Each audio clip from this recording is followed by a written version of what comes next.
gracias a todos por venir, por sumarse a esta charla, en la cual les voy a estar contando. Esta charla se basa en experiencia, principalmente, de cómo fuimos acompañando en mi lugar, en las distintas empresas donde trabajé, la adopción de Kubernetes y cómo nos fuimos dando cuenta que se estaba transformando en una tecnología core para la implementación de plataformas, ¿no? Plataformas de nube, plataformas on-premise, plataformas de distinta índole. Kubernetes se transformó en la tecnología predilecta para orquestar contenedores. Entonces, vamos a hablar de un asset que generamos, que es, le pusimos KMM, porque sonaba lindo, es el Kubernetes Maturity Model.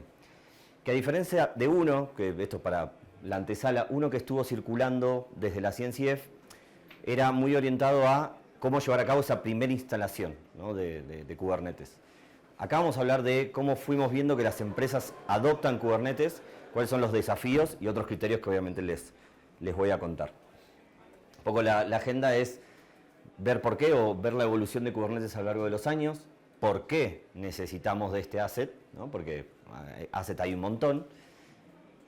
Hablar un poco del ecosistema de Kubernetes, muy breve, y empezar a presentar el Maturity Model de Kubernetes y algunas integraciones y qué va a pasar con este asset a futuro. El slide ególatra del momento. Acá simplemente lo que más me gusta contar, y quizás lo que quiero que se lleven ustedes. ¿Alguno de ustedes participa activamente de comunidades? ¿Levanta la mano? Bien. Para aquellos que no, a mí me toca hoy liderar una de AWS, una de la Cloud Native Foundation, parte de la que obviamente organiza este evento, y la de GitHub. Y la verdad que yo siempre digo lo mismo, a mí la comunidad me dio todo. Me dio conocimiento, me dio experiencia, me dio contactos. Entonces, si ustedes el día de mañana quieren liderar una comunidad, yo creo que el espacio siempre está abierto.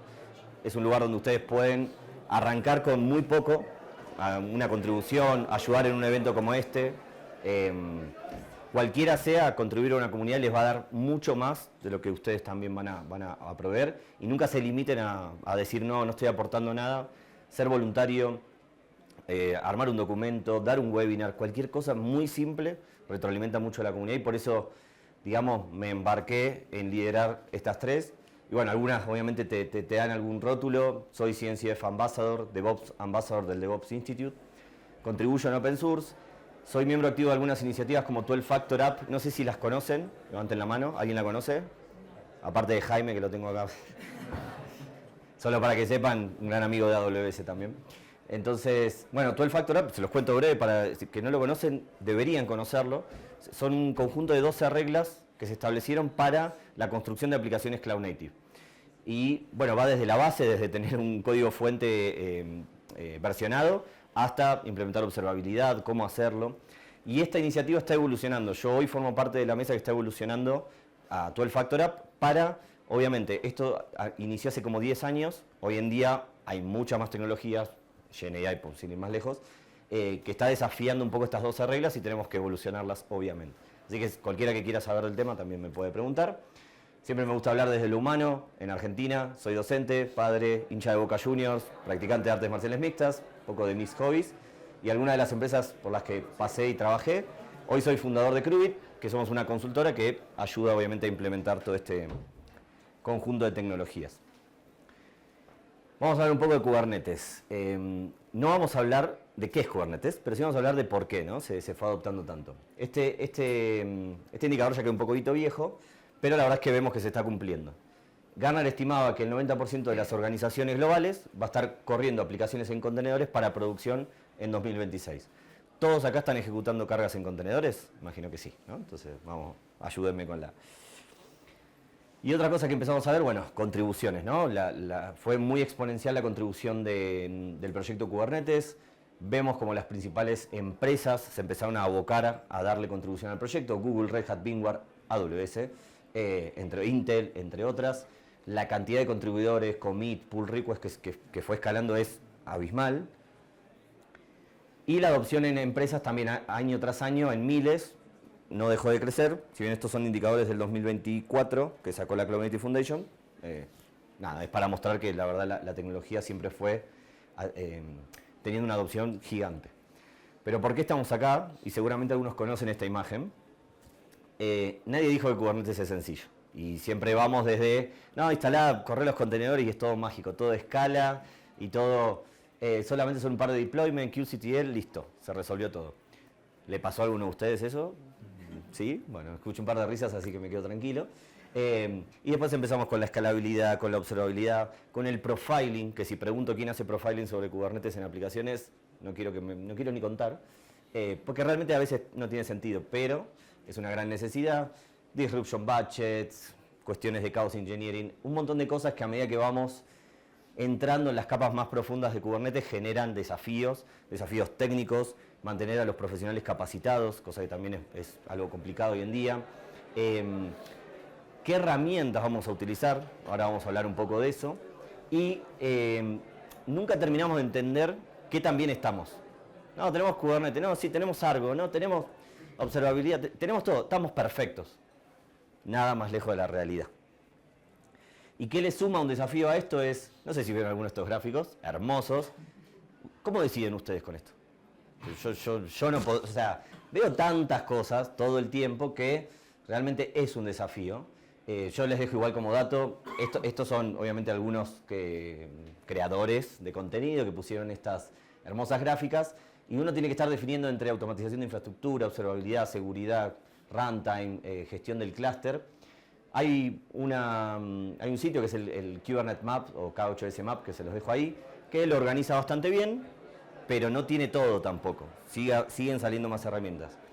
Y encima, imagínense si le sumamos esto. No sé si no lo conocen, es el landscape de la CNCF. Fácil de decir, 300 proyectos, tomo uno, pruebo, total, mi jefe me paga el sueldo para probar herramientas open source, todo mágicamente. Entonces realmente al desafío de conocimiento, al desafío de entender que también estamos, le sumo la gran cantidad de herramientas que hoy hay en el ecosistema y esto se vuelve un chino básico. O por lo menos yo no hablo chino, si alguien habla chino, mejor. Entonces, bueno, ¿qué empezamos a poner a prueba o empezamos a generar? Algo tan sencillo como un Excel, que es el Kubernetes Maturity Model. ¿Cómo surgió esta idea? En principio dijimos, nosotros queremos darle a las organizaciones una herramienta donde todos sabemos que hay un estado inicial y queremos que tenga las prácticas mínimas necesarias para que eso no sea un desmadre, ¿no? Y para poder seguir escalando a futuro. Pero esas prácticas, y acá está quizás la diferencia entre quizás un modelo de madurez que uno dice, bueno, esto es lo primero que tengo que hacer, esto es lo segundo. Nosotros pensamos el nivel inicial como quick wins, poco esfuerzo, gran beneficio. Es todo. Uno instala su primer clúster de Kubernetes, poco esfuerzo, gran beneficio. Entonces eso es lo que marca a nivel inicial. Fundacional, obviamente buenas prácticas establecidas, establecido ya una mejora continua, ¿no?, de esas buenas prácticas, y avanzado que tiene que ver con ya muy específicamente qué carga de trabajo estoy ejecutando en mi organización. Entonces, los niveles como los fuimos organizando, ahora vamos a ver más. Y después los dominios, los atributos de calidad que tiene que tener un software, ¿no? Arquitectura, seguridad, eficiencia, excelencia operativa, confiabilidad, GenAI, sustentabilidad y así un par más. Pero bueno, fuimos separando obviamente en esos distintos dominios. ¿Qué es para nosotros, para este modelo de madurez, la versión inicial? Instalé mi primer clúster. Tengo mi primer clúster, tengo salida a internet, tengo worker node donde tengo mis aplicaciones desplegadas. Puede ser un control plane, bueno, yo hice el ejemplo de AWS, pero no tengo más que esto. Quizás a lo sumo, bueno, nodos distribuidos en dos zonas de disponibilidad, como para tener cierta resiliencia, pero no es más que esto, ¿no? O sea, es el primer clúster que despliego, que yo debería incorporar para que este clúster sea resiliente, seguro, tenga una arquitectura definida. Entonces, algo que les quiero como dejar hoy son, por cada nivel, algunas preguntas que son clave para entender realmente dónde estamos parados en cada dominio. Y esto también lo aclaro, son más o menos 70 preguntas. La verdad que hoy la jornada no daba para mapearlas todas, no da para mapear todos los atributos de calidad por cuadrante que tenemos en el modelo. Entonces yo quería regalarles 15 preguntas que ustedes se pueden llevar y decir, ok, esto lo tengo, esto no lo tengo, ¿en dónde estoy parado? Entonces, en el nivel inicial, ¿no? Instalo Kubernetes, bueno, en arquitectura, ¿no? En el dominio de arquitectura. ¿Cómo estamos desplegando esos clústeres? ¿Cómo los estamos gestionando? ¿Estamos utilizando infraestructura como código? Puede ser Terraform, Crossplane, cualquier otro tipo de herramienta. ¿Cómo los provisionamos? ¿Cómo los atendemos frente a un incidente? Son preguntas bien definitivas de arquitectura en el nivel inicial. En seguridad, por ejemplo, tienen que estar pensando bueno, ¿cuál es la unidad más atómica de despliegue en Kubernetes? ¿No? Es un pod, es un contenedor. Entonces, ¿y de dónde nace ese pod? ¿No? ¿De dónde se instancia? A partir de una imagen. Nosotros creemos que hacer escaneo automático de imágenes a nivel seguridad es parte inicial de cualquier despliegue de Kubernetes. Entonces, en el pipeline de CI/CD uno tiene que tener ese control, ¿no? Entonces, ahí vamos viendo si hay quien lo tiene, si no lo tiene, nos va dando una pauta de cómo estamos parados en ese sentido. Y a nivel rendimiento, que es lo que más ocurre, tengo una aplicación Java, metele al pod 8 GB y 4 cores. Bueno, para eso levanté una máquina virtual, ¿no? O sea, no... ocurre mucho que desde el desarrollo, y esto también mucho a nivel cultural, hay una comunicación que dar, pero usamos los pods como máquinas virtuales. Y eso obviamente es una mala práctica que por lo menos si estamos en ese estadio, bueno, queremos entender si están definiendo request y limit de CPU y memoria para las cargas de trabajo, si no lo están haciendo, si lo hacen para todas las cargas de trabajo, si lo hacen solo para algunas. El modelo también acompaña esto de no solamente práctica sí, práctica no, sino cobertura, ¿no? Si yo tengo todas mis prácticas cubiertas, todas mis cargas de trabajo cubiertas, bueno, podemos decir que estamos en un buen nivel de madurez inicial en cuanto a rendimiento. Estas son 3 preguntas del nivel inicial. Y cuando empezamos a ejecutar el modelo, ¿qué notamos, ¿no? También que muchos dicen, bueno, ¿cuál es el retorno de la inversión? La realidad es que en el nivel inicial es bajísimo. Es casi que por cada dólar que yo invierto en mis clústeres de Kubernetes, y no estoy retornando mucho. Puede ser poco, pero en realidad no estoy generando ninguna eficiencia. Estoy con prácticas que todavía tengo que implementar, estoy aprendiendo, el equipo está madurando, hay sobredimensionamiento, hay incidentes, hay un montón de cosas donde si uno se queda parado en el nivel inicial con las prácticas definidas, y la verdad es que el retorno de esa inversión va a ser muy bajo. Y ni siquiera hablemos de trasladar esto a FinOps, ¿no? ¿Cuál es la eficiencia operativa de los costos en mi contexto de Kubernetes, en mis aplicaciones, en mis core bancarios, en mis web servers, lo que sea, ¿no? Entonces, nosotros empezamos a recaudar información y vimos que, obviamente, en este nivel, quien se queda tiene o sufre la pérdida de ese retorno. ¿Hasta acá vamos bien? ¿Una pregunta? ¿Duda? ¿Bien? ¿Qué es para nosotros el nivel fundacional? Bueno, ya estamos hablando de más de un clúster, por ejemplo. Ya estamos hablando de, tengo un pipeline de CI/CD seguro que despliega multiambientes en mis clústeres de Kubernetes. Ya implementé una práctica de GitOps, muy necesaria también para, obviamente, mitigar muchos de los riesgos de asimetría de aplicaciones, conciliación de versiones, etcétera. Gestiono mis manifiestos de Kubernetes a partir también de GitOps, ¿no? Son prácticas que uno va adoptando. Ya empiezo a gestionar mis aplicaciones en un contexto multitenancy, con un clúster quizás dedicado para desarrollo, para producción o para un producto. Digamos, no nos atemos tanto al diagrama, pero si ya tengo un orden, una organización, y necesito de prácticas como empezar a utilizar las políticas de, por ejemplo, mi Container Network Interface, necesito implementar alguna herramienta para cross-cluster networking.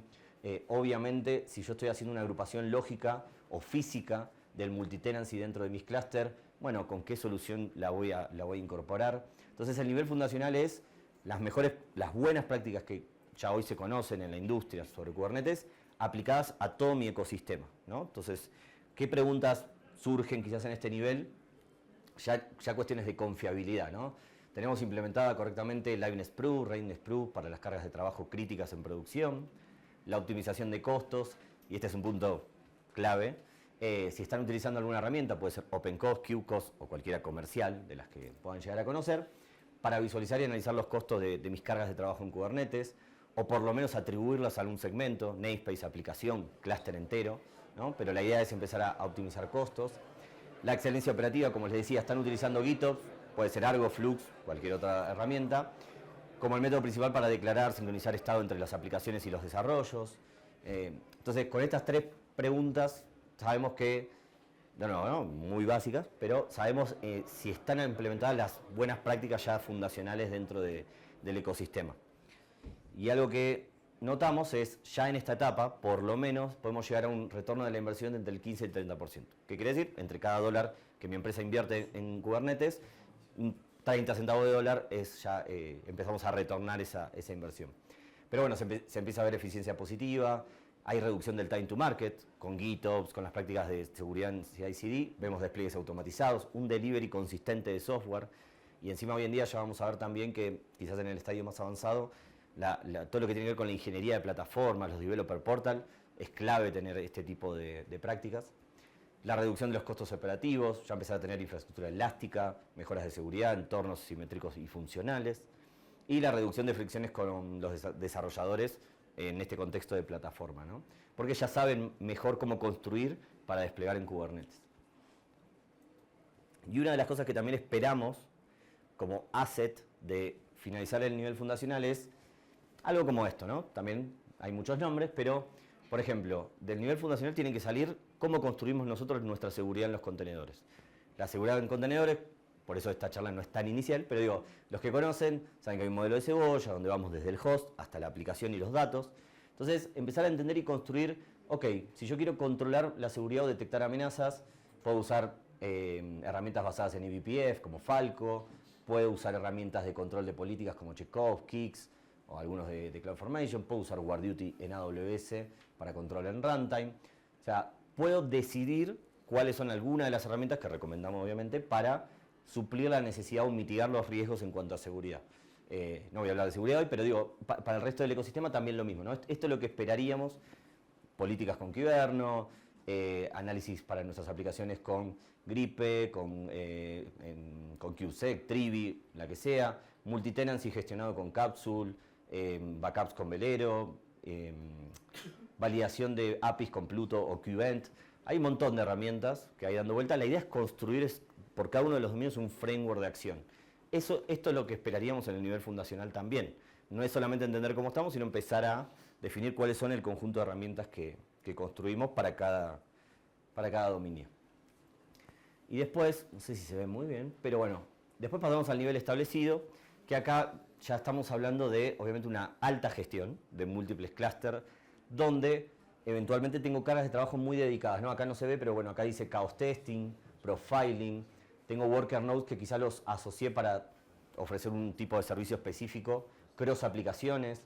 Empezamos a tener políticas multitenancy y multicluster, políticas de comunicación clúster contra clúster. Estamos hablando, no sé si notaron el cambio, pero acá estamos hablando de dos clústeres de producción que, por ejemplo, balancean, ¿no? Puede ser por desborde, puede ser balanceo, puede ser activo-pasivo, no importa, pero ya hay un desafío mayor. Y eso también es algo que explico en este nivel. Obviamente hay gente que desafía todo y a mí me gusta, que es, ¿por qué crees que todos van a llegar? Porque si se fijan en sus empresas habrán arrancado con un clúster y ya tienen más. Porque si hoy le prestan atención a cómo se están desplegando productos sobre Kubernetes, muchos van a requerir o un clúster específico o van a requerir crecer, solamente crecer. O sea, hay un servicio nosotros tenemos banca, telco, y hay servicios que crecen por sí solos. Y quizás no me alcanza con tener un tenant de esa aplicación de esos servicios en un solo clúster. Empieza a crecer tanto que, bueno, voy a necesitar o múltiple gestión de muchos nodos. La verdad que en ese sentido ha evolucionado mucho. Hoy sabemos que hay cloud providers que soportan hasta 1000 nodos de ejecución. Pero supongamos que por un tema de seguridad, de regulaciones, sabemos que van a empezar a tener que segmentar esos clústeres. Entonces, la realidad es que en algún tarde o temprano muchas organizaciones van a llegar a este esquema.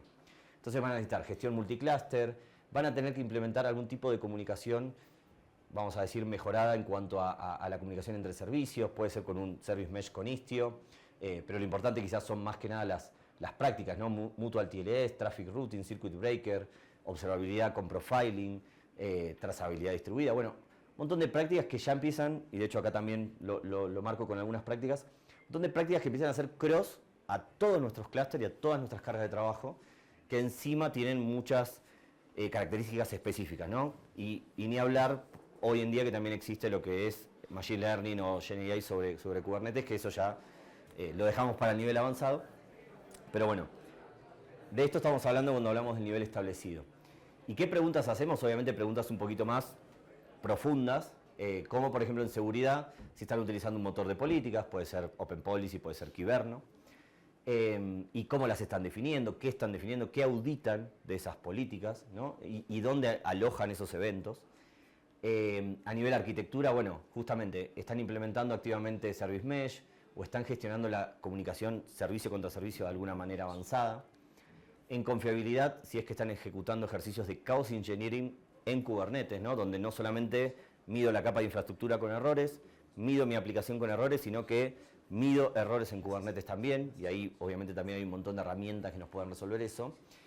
Y algo que generalmente a nadie le interesa, pero es importante, y porque lo explico, es la sustentabilidad, ¿no? Que hoy en día la sustentabilidad se la mira como, bueno, algo como por el propósito común del planeta.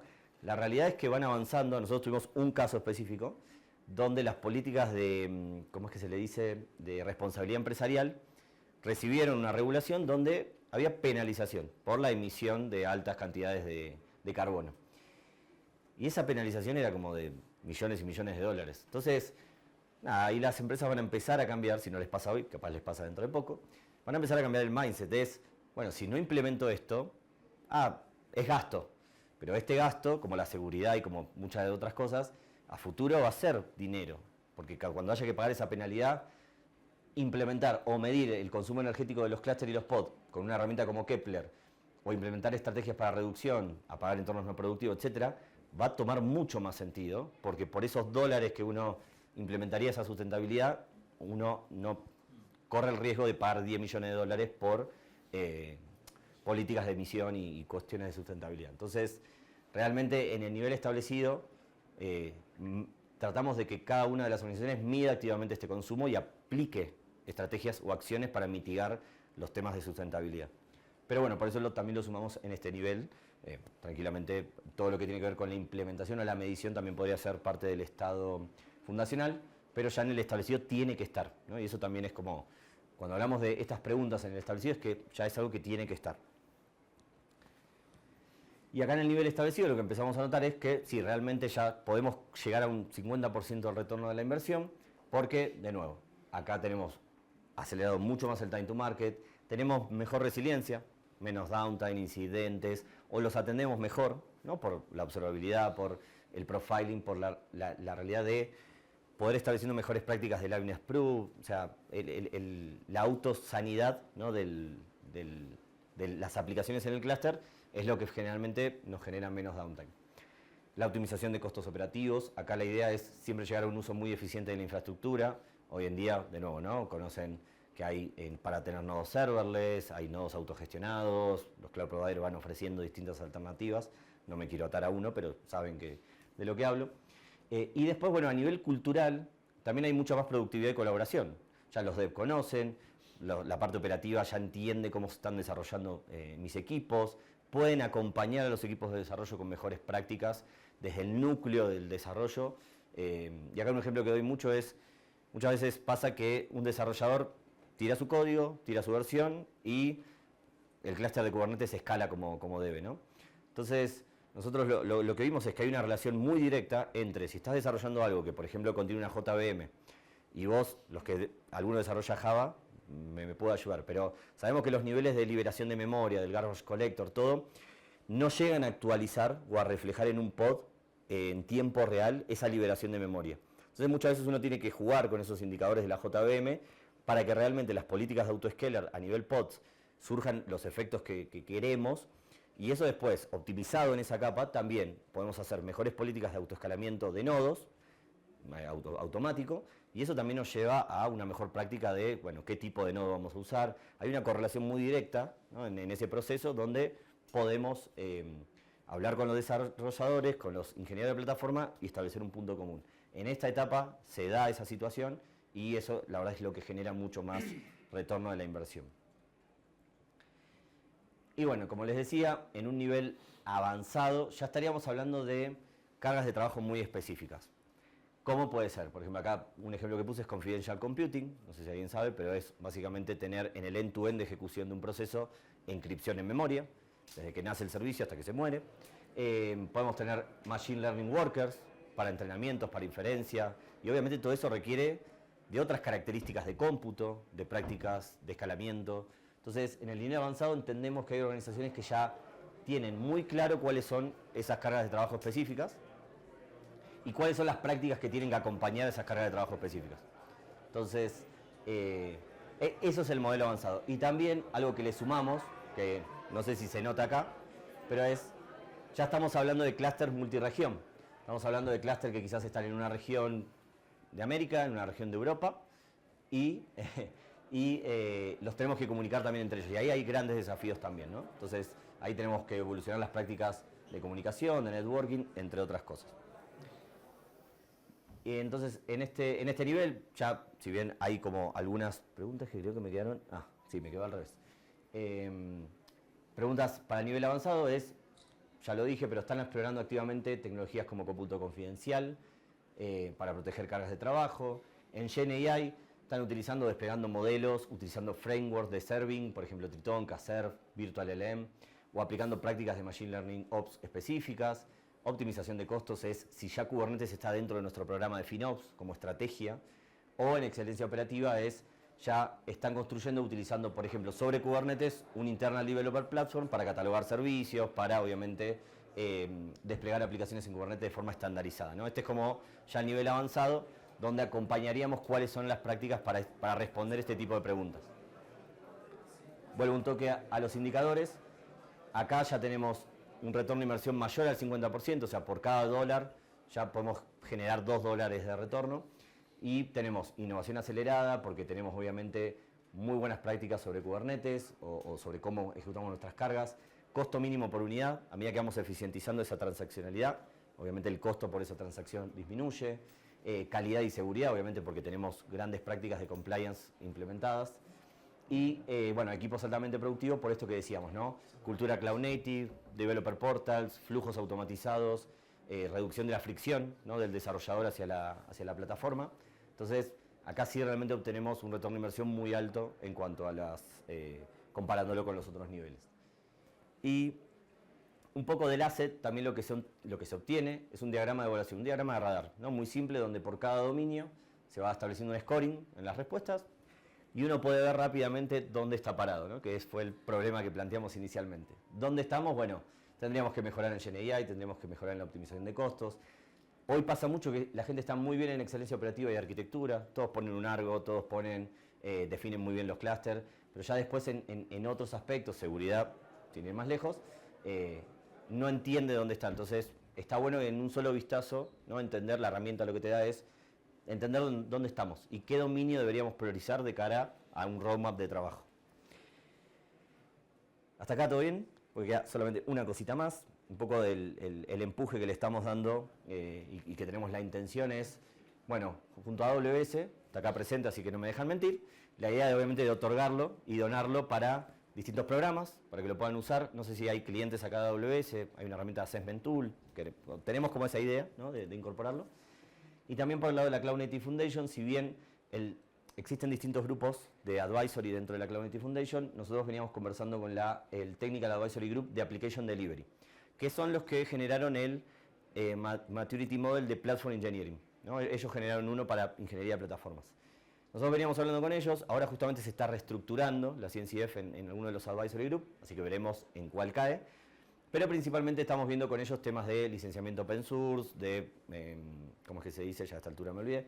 De tema de la propiedad intelectual, de cómo debería, ¿no? También brindarse este asset a la comunidad, para que obviamente se siga retroalimentando y al final de cuentas sea algo que puedan utilizar la mayoría de las compañías. Pero bueno, eso es todo. Gracias.